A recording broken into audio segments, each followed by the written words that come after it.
I may have had a interaction with extraterrestrials while we were out there. What's up guys, my name is Gavren Dochterman. I'm with Estate Media and these are some of my favorite listings. Okay, so the first one here is the invisible house. This one was ridiculous. You pull up to this house in the middle of Joshua Tree and it's a skyscraper on its side. Like quite literally just a wall of glass on its side. My favorite part of this house was the pool. It almost went the entire width of the home. Just nuts. The owner actually is a Hollywood producer and he actually produced American Psycho, so he had a ton of great stories. We got to hang out with him. This quite literally is a skyscraper on its side, so architecturally it cantilevers over these boulders and they didn't move any of those boulders. That is original to the property. They built this entire structure around those boulders. When you're going to the edge, if you jump even a little bit, you feel that thing move. Like you feel it creak, it moves. From the outside, you don't really know what you're getting yourself into, but when you go inside, the entire house is super industrial. It's actually only 2 bedrooms. So in the entire structure that you're seeing here, it's only 2 bedrooms. And again, it's just a little toothpick on 80 acres. So you're out in the middle of nowhere by yourself in a wall of glass with a little eerie at night. It's actually not as dark out there as you might think because all the stars and the moon. From every angle, obviously the entire structure was made of glass. So doesn't matter where you're standing. Could be the shower, could be the toilet. You can see directly outside into Joshua Tree and all these boulders. It makes you feel like you're on a different planet. Feels like Mars. I may have had a interaction with extraterrestrials while we were out there. So the cool thing about touring these homes is that you get to meet the owners a lot of the time. At the Faralda Crane Hotel in Amsterdam, Netherlands, we actually met the owner, toured the entire house. He actually lives in this hotel, believe it or not. He lives on one of the floors. He bought this for €1 from the municipal of Amsterdam and then proceeded to spend €3.5 million into reconstructing this hotel into what you see here today.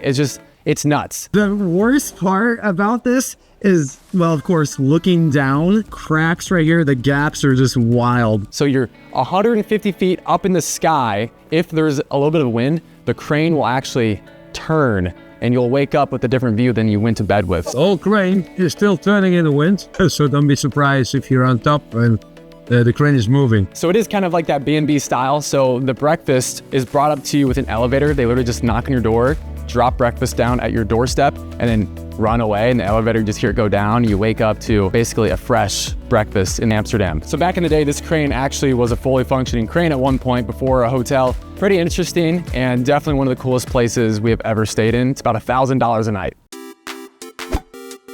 So one of the craziest homes on this list has to be this Gilbert, Arizona house. It's essentially an amusement park. It's got a go-kart track in the backyard, a spa, a man cave, and a $130,000 golf simulator.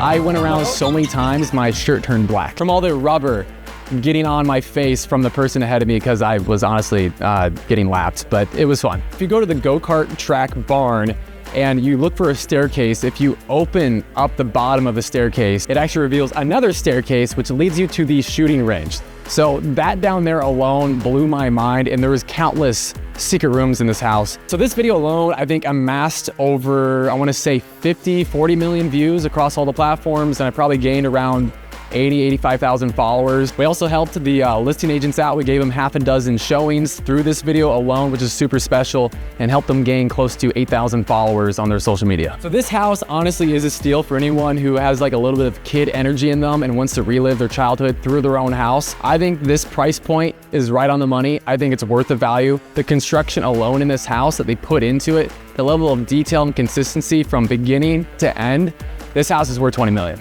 Definitely has to be one of my favorite listings we've ever toured. So my own dream fun house, I definitely would have to put in like the world's longest pool or something. I love swimming, anything outdoors, hiking, go-kart track, lazy river around the house, secret tunnels underground. I would do it all. But more subtly, if you guys have ever seen Drake's house, that's kind of the aesthetic I'm after. Probably use the same architect Drake used, which was Ferris Farelli. So this house at the time was the most expensive listing in the entire city of Aspen. It's right across from Buttermilk Mountain. All the ski resorts that you could get to from this house. And actually this home is owned by a billionaire. So you've got a fully stocked pond in the backyard. If you walk inside this house, you've got 10, 12 foot tall pivot doors that weigh hundreds of pounds, if not thousands of pounds. So what really set this home apart from all the other homes that we've toured was the artwork. The artwork alone went to hundreds and hundreds of thousands of dollars throughout this space. There was also a couple Steinway & Sons pianos in the house, and there was also one that was signed by John Steinway himself, which is rare as well. And that piano goes for well over $100,000. As you step through different parts in the home, you'll notice also the doorways aren't traditional doorways. They're all encased of like brass, copper, steel, a lot of texture in this house, but mainly focused on the artwork. But you're in Aspen, so the whole idea around this is just go skiing every day and then come back home and sit next to the fire. So not a lot of people know, but a lot of these big homes are not lived in, right? It's their second or third or fourth, fifth, eighth home. And that was the case with this home as well. So the caretaker actually lived in this home, and he told us a lot of cool stories about the homeowner. So they go overseas a lot on their yacht, and they'll take their bikes and adventure bikes and just go around the country and coastline. And then they come back to this house to ski. A lot of these homes are sitting vacant the majority of the times, and they're lived in by their caretakers or maids, or sometimes family comes through once in a while. But for the most part, we're just in there alone. So Twin Rivers Farm is one of the most unique and special properties we've ever been to. I'm gonna give a big shout out to Dan McEwen really quick too for letting us tour that house multiple times. So this property is a farm, right? It sits on 360 acres in Franklin, Tennessee. You've got everything from goats, horses, cows. So in one of these rooms is a $150,000 cashmere room, which is nuts. I don't even think I own a cashmere sweater. And there also is a room, and on the walls everywhere was the softest leather in the world. And then off that room was a full commercial grade gym, and there's a photo of Kobe shooting his last shot, last time on the court with the homeowners right there courtside. Talk about inspiration in your gym. So this pool, this house, I'd have to rank top three, easy, hands down. The roof, actually from a push of a button, retracted onto the sides of this property, so it's all season. Then right off that was a full garden. There's tons of hiking trails. There's also an observatory, and a push of a button, the roof retracts. Once again, it seems to be a theme on this property, and you can stargaze